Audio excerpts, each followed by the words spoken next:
All right, welcome back. So, the last two videos, we were just kind of moving around z-scores, putting things in z-scores, or moving z-scores back to the original units.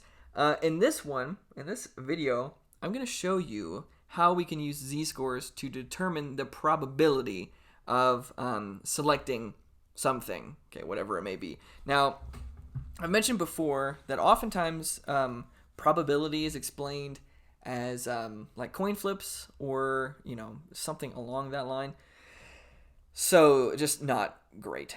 That is just not a good way, I think, of explaining probability, because that's not really what statistics is about. As far as like flipping coins and stuff, it's really more or less about the chance of you selecting something between some range of values, or up to some cutoff point, right?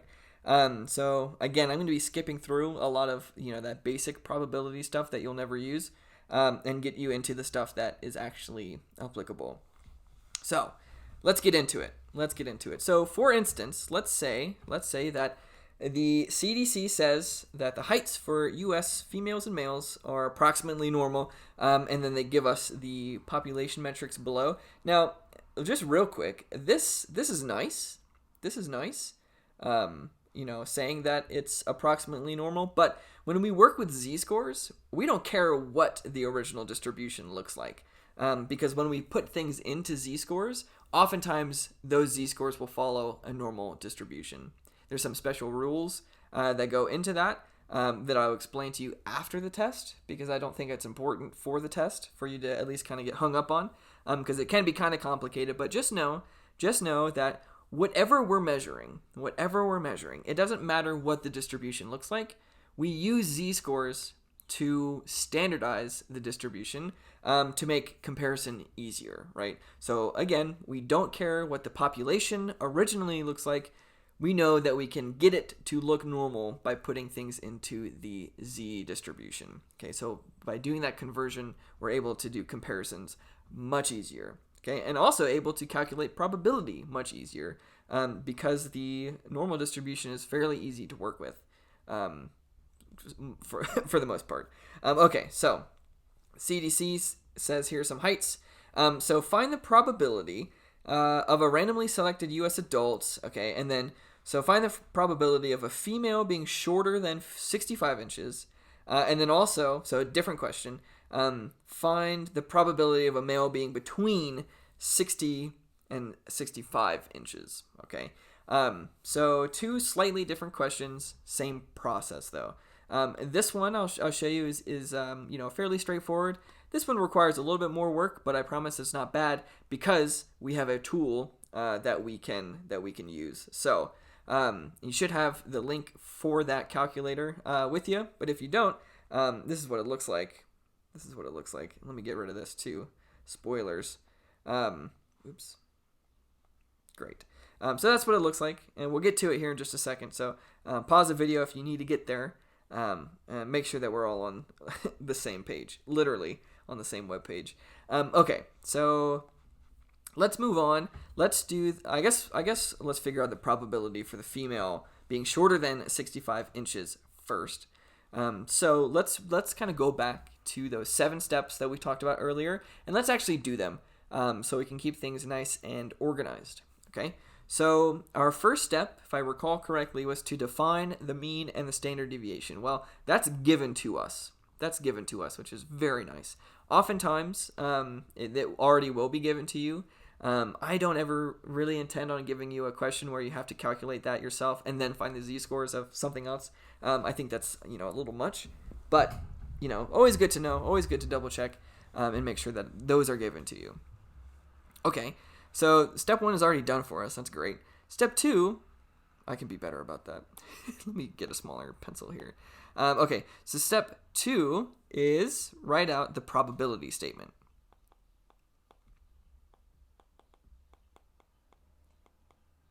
Okay, easy enough. So all we need to do, and I'm actually just going to erase this, so I have enough room here. But all we need to do is just translate this English and put it into statistical terms or mathematical terms, whatever. But the process for that is fairly short, fairly straightforward. Since we're looking at probability of something, we just need to put P for probability. And then within this is we're just going to put this in there, okay? So the probability of a female being shorter than, okay, so I'm going to put, since we're working with heights, what I'm going to do is I'm going to write height, and then a subscript F for female. I guess you don't have to do it this way. This is the way that I would, but it doesn't, whatever works best for you is what works best for me. So that's all fine. All right, so we got this. We got the female part. Then we just need the shorter than. That's just a fancy way of saying less than. Okay, so that's easy enough. And then all we need to put in here is 65 inches. So what this says, and then we end with the parenthesis there. So all this is saying is the probability of a female being shorter than 65 inches. Okay, so do make sure that you get this going the right way, because if it were flipped, it would be a different question, and we would get a different answer too. So make sure that you're consistent. Make sure that you're consistent here. And here, right? Make sure that what you have written here matches what the question is asking. Okay, so that's easy enough. So now what we need to do is we need to find the z-score.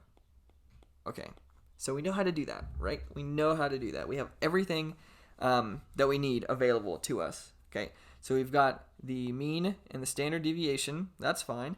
And then we have our value here. Okay, we have our value here. Okay, so let's go ahead and do that. So we have our value that we are looking at. No.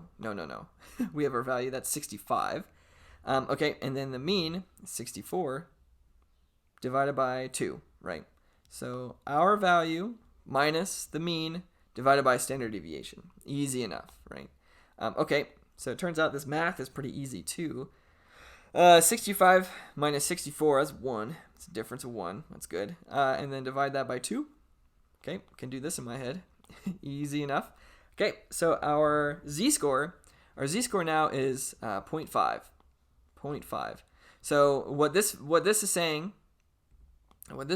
is that 65 inches, based on the mean and standard deviation given over here, is 0.5 standard deviations away. Okay.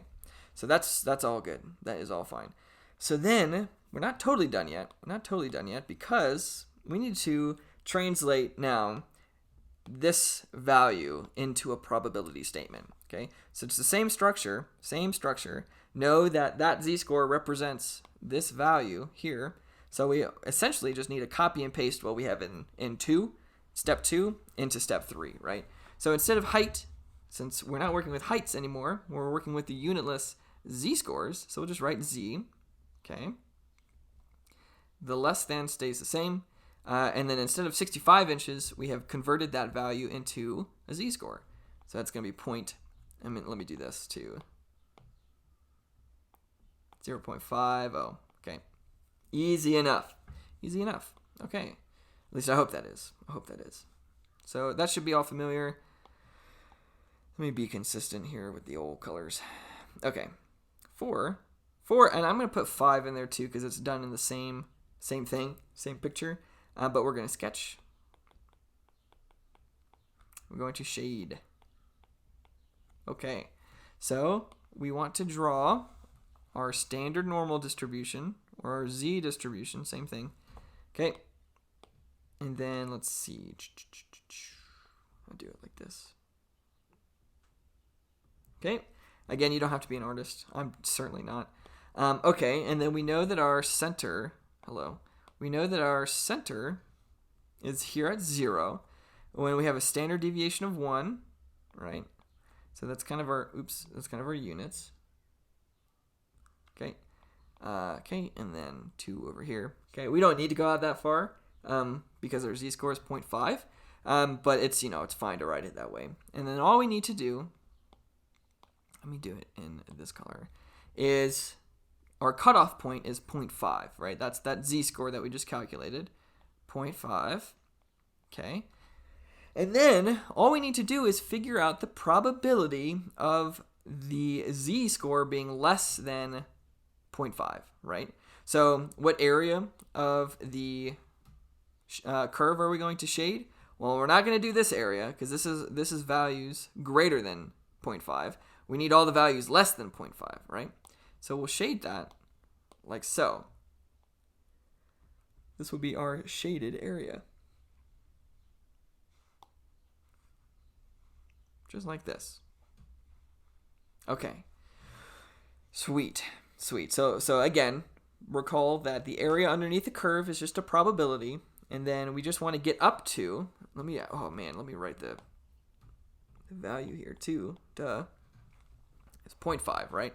So we're just trying to figure out the probability of selecting a value, right, less than 0.5. That translates back into the original units of 65, right? 65 inches. Okay, so we're essentially doing the same thing, but we were working with the easier z distribution here. Now, let's move on to step 6. So we've got it nice and shaded.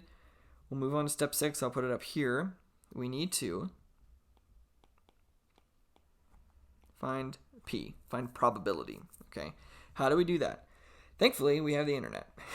Okay, so we go to the tool that we'll be using for this. Looks like this, right? You should have access to it. Let me kind of break this down piece by piece so we know what we're dealing with. So at the top there, it says normal distribution, and then x tilde n mu sigma. What the heck does that mean? All this is saying, that's just a fancy way of saying that x, x represents a range of values or one single value, whatever. But that x, so a big range of values, is distributed. So tilde means distributed, little squiggly line.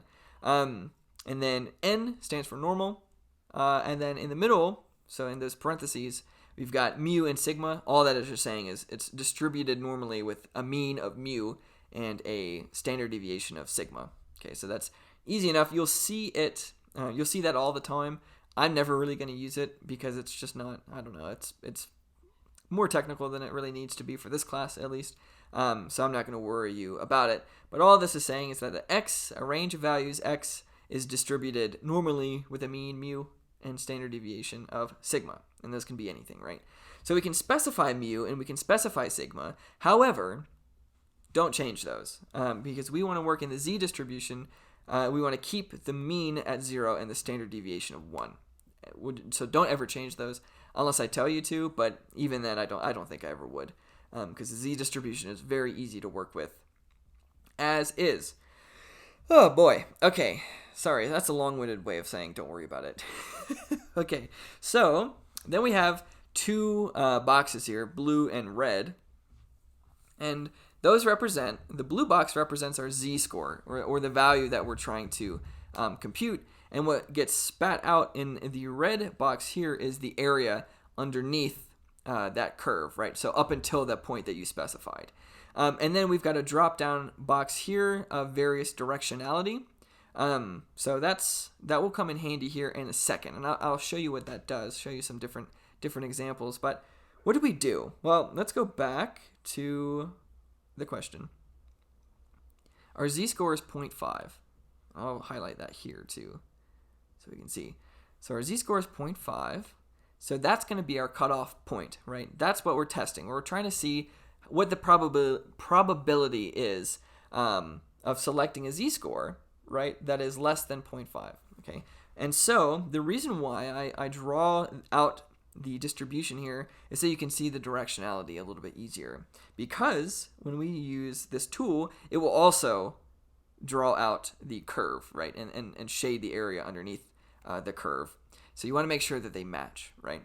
Okay, so here in X, all I'm going to put in is our z-score. I know it's a little confusing, but X in this case is just going to be our z-score. So 0.5, right?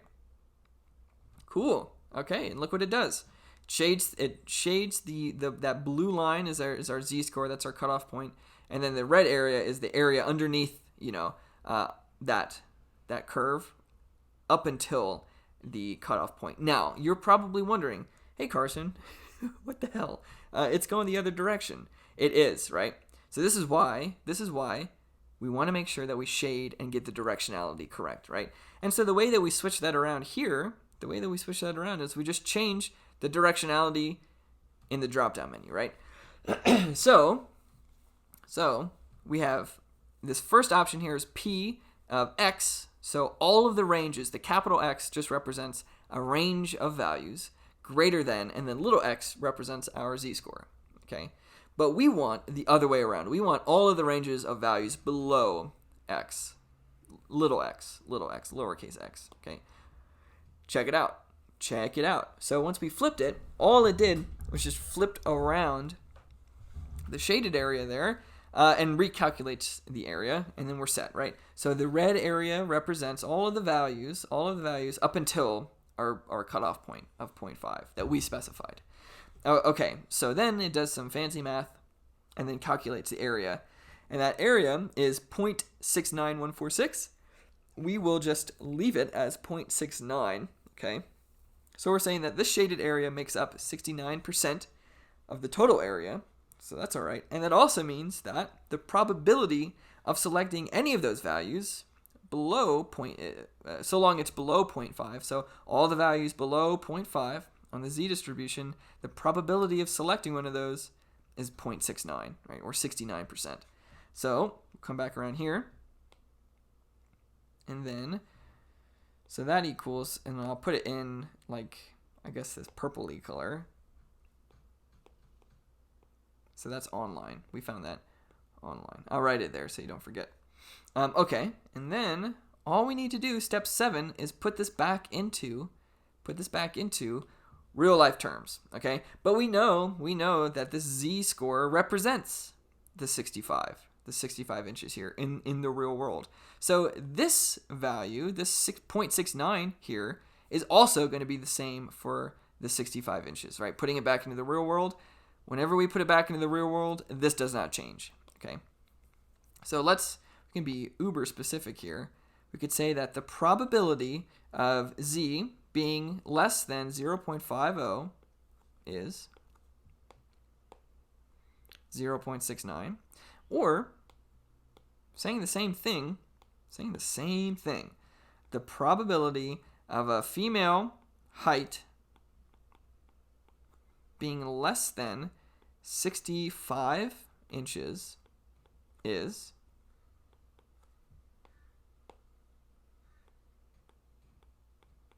there it is. Okay, so it seems like a lot, but when you break it down like this, it becomes much more digestible. Okay, so first step, make sure that you've got those specified, which in this case it already was for us. That's great. Step 2 is we write out the probability statement, looks like that, and then we take that value that's being asked and convert it into a z-score. We rewrite the probability statement in terms of z, right? So nothing really changes. Nothing really changes other than, instead of height, we're working with z-scores, and we just replace the original height with its z-score. It's kind of translation, right, into the z world.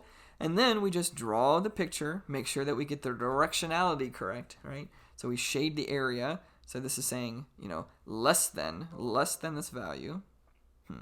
Okay, so that's fine. And then we go to the internet, and you can find, there's a bunch of different versions of this online. I think this is the best because it does this nice shading. Anyway, so then you just plug in your z-score into that box, and then also make sure that you've got the directionality correct, and then it spits out in the red box the area, and it also shades it in this picture.